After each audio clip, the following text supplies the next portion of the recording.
एक छोटे से गांव में एक लड़का रहता था, आरव। वह बहुत जिज्ञासु था। उसे हवा, बादल और पेड़ों की सरसराहट से बातें करना पसंद था।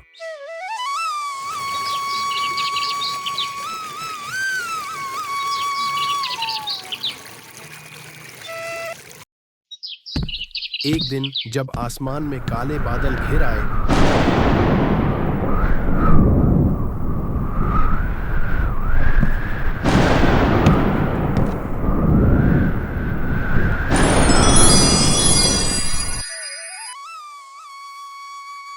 अरे, तुम गिर गई क्या? चोट तो नहीं लगी? हाँ, डरो मत आरव। मैं कोई साधारण चिड़िया नहीं हूँ। तुम बोल सकती हो, पर तुम मेरा नाम कैसे जानती हो? मैं तुम्हारी बांसुरी की धुन सुनकर आई हूँ। ऊपर जहाँ हवा रहती है, वहाँ भी तुम्हारी धुन सुनाई दे रही थी। मेरा नाम परी चिड़ैया है। मैं वायुलोक की रक्षक हूँ। बादलों के बीच महल है और हर बादल में एक चिड़ैया रहती है जो धरती के बच्चों की सपनों की रखवाली करती है। आज मैं गलती से धरती पर गिर गई। तो क्या तुम सच में परी हो? हाँ, पर अब मेरे पंखों की शक्ति कमजोर हो गई है। मैं तब तक नहीं लौट सकती जब तक सूरज की पहली किरण मुझे फिर से आशीर्वाद ना दे। चिंता मत करो, मैं तुम्हारी मदद करूँगा। माँ, माँ तुम कहाँ हो? जल्दी आओ। हाँ बेटा, आ रही हूँ। रुको जरा। क्या हुआ आरव? तुम इतना क्यों चिल्ला रहे थे? माँ देखो, मुझे एक चिड़िया मिली है। अरे हाँ, ये तो बहुत सुंदर चिड़िया है। मैं इसके लिए कुछ लेकर आती हूँ। माँ ने समझा कोई घायल पक्षी है। उन्होंने दाना पानी रख दिया, लेकिन जब चिड़िया ने कहा, धन्यवाद माता। तो माँ डर गई और बेहोश होते होते बची। आरव और चिड़ैया की दोस्ती शुरू हो गई। वह हर शाम पेड़ पर बैठती और आरव को आसमान के रहस्य बताती। धीरे धीरे उनकी दोस्ती गहरी हो गई। एक दिन चिड़ैया ने कहा, मेरे पंखों की शक्ति कमजोर हो गई है। जब तक मैं सूर्यमणि नाम की किरण नहीं पाती, मैं अपने लोक में नहीं लौट सकती। वो किरण कहाँ मिलती है? वहाँ जहाँ इंसान का दिल सबसे सच्चा हो। तो वो तो मेरे गांव में ही है। फिर दोनों निकल पड़े, खेतों, नदियों और जंगलों के पार। एक बूढ़ी दादी नदी में पानी भरने आती है। मैं थोड़ी देर आराम कर लेती हूँ। उसके बाद पानी लेकर घर जाऊंगी। हे भगवान, ये क्या? घड़े में छेद हो गया है, जिसके कारण सारा पानी बह गया है। मैं बहुत दूर से पानी लेने आई थी। अब मैं क्या करूं? क्या हुआ दादी? आप इतने परेशान क्यों हो? क्या बताऊं बेटा, मैं बहुत दूर से पानी लेने आई थी, लेकिन घड़े में छेद हो गया, जिसके कारण सारा पानी बह गया। अब मैं पानी कैसे ले जाऊंगी? चिंता मत करो दादी, मैं अभी घड़ा ठीक कर देता हूँ। कुछ देर बाद चिड़ैया ने अपने जादू से घड़े को ठीक कर दिया और उसमें पानी भर दिया। धन्यवाद बेटा, भगवान तुम्हें हमेशा खुश रखे। जब चिड़ैया और आरव जा रहे थे, तभी उन्होंने एक आदमी को देखा जो प्यास से तड़प रहा था। आरव ने उसे तुरंत पानी पिलाया। थोड़ी देर में आदमी ठीक हो गया। आज तुमने मेरी जान बचाई है। अगर आज तुम नहीं होते तो शायद मैं नहीं बच पाता। तुम्हारा बहुत बहुत शुक्रिया बेटे। कोई बात नहीं दादाजी, ये तो मेरा फर्ज था।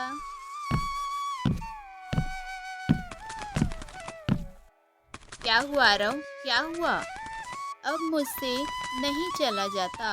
मैं बहुत थक गया हूँ। चलो थोड़ी देर आराम कर लेते हैं, फिर चलेंगे।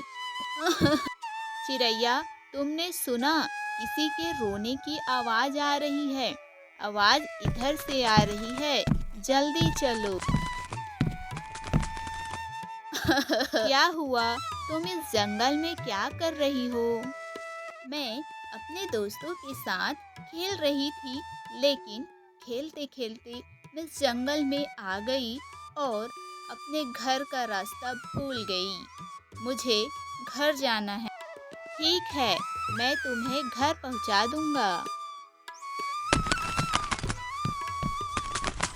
भैया, तुम्हारा बहुत बहुत धन्यवाद। अगर तुम मुझे घर नहीं पहुंचाते तो शायद मैं अभी भी जंगल में भटक रही होती। जब वे कुछ अच्छा करते, चिड़ैया के पंख थोड़े और चमक उठते। अंत में वे एक पुराने मंदिर पहुंचे, जहां सूरज की किरण सीधी धरती को छूती थी। हे सूर्यदेव, मेरी दोस्त को उसका आसमान लौटा दो। किरण धीरे से चिड़ैया के पंखों में समा गई। उसके चारों रोशनी घूमने लगी।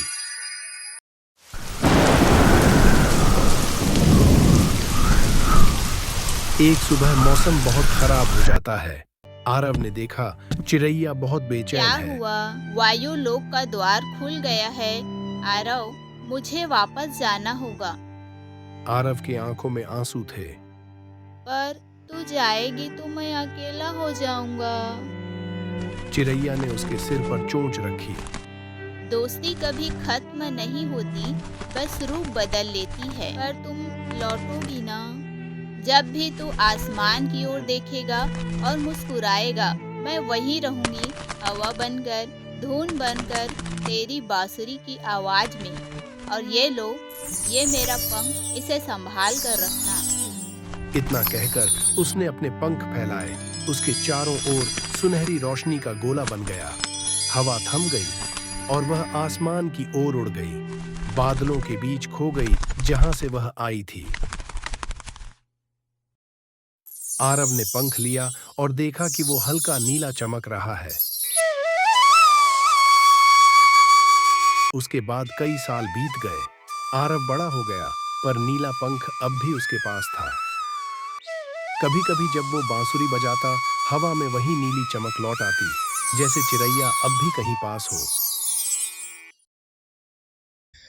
एक रात जब पूरा गांव सो रहा था, आसमान में अचानक काली लपटें उठीं। हवा में जलने जैसी गंध फैली। आरव बाहर भागा।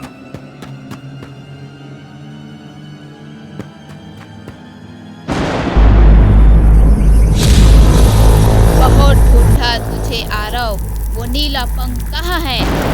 तो तुम कौन हो? मैं अंधेरी चिड़ैया हूँ, वायु लोक की रक्षक, जो कभी परी चिड़ैया की जुड़वा थी। वो रोशनी की रक्षक थी और मैं अंधेरे की। जब वो धरती आई तो उसके कारण मेरा लोक नष्ट हो गया। अब मैं उसका पंख लेकर अपना संसार वापस बनाऊंगी। आरव कुछ बोलता, उससे पहले ही वह हवा में गायब हो गई। पीछे बस राख का धुआं रह गया। आरव समझ नहीं पा रहा था कि क्या सच में चिड़ैया की कोई छाया भी थी। अगले दिन आरव का पुराना दोस्त कबीर गांव आया। कबीर बचपन से उसका सबसे करीबी साथी था। आरव ने कबीर को सब बताया, नीले पंख, चिड़ैया और अब आई उस अंधेरी चिड़िया के बारे में। तू अब भी कहानियों में जीता है आरव। उसी रात जब दोनों पेड़ के पास पहुंचे तो उन्होंने देखा। ये क्या है? चलो कबीर, इसका पीछा करते हैं। वे रोशनी का पीछा करते हुए जंगल के बीच पहुंचे, जहां उन्हें एक पुराना मंदिर मिला।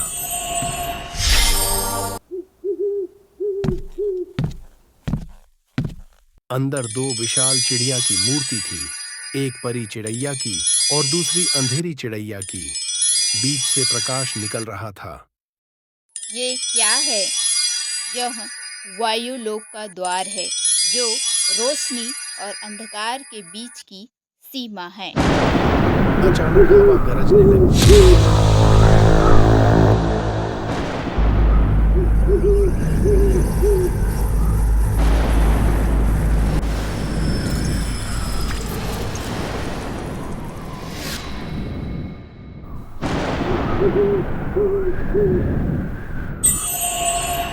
रुक जाओ।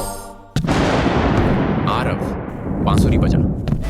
धुन से सुनहरी रेखाएं निकलने लगी जो चिड़िया को चारों ओर से घेरने लगी। संगीत से मुझे नहीं रोका जा सकता। अचानक आसमान से परी चिड़ैया उतरती है। छाया, तू मेरा हिस्सा है, दुश्मन नहीं। रोशनी और अंधकार एक दूसरे के बिना अधूरे हैं। झूठ, तूने मेरा लोक छीना था। मैंने तुझसे कभी कुछ नहीं छीना छाया, तू खुद डर में खो गई। दोनों चिड़िया टकराई, पूरा आकाश कांप गया। कबीर और आरव नीचे खड़े थे। हवा इतनी तेज थी कि सांस लेना मुश्किल हो गया।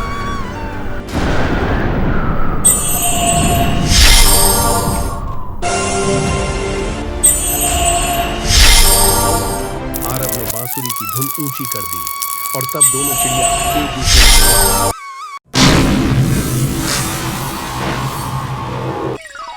अब हम एक हैं क्योंकि तूने विश्वास नहीं छोड़ा।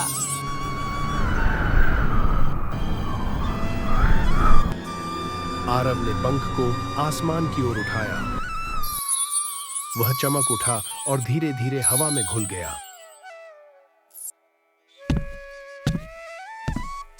अब समझ आया, तेरी बातें सच थीं। दोस्ती और विश्वास में सचमुच जादू होता है। हाँ, और वो जादू हवा में बसता है।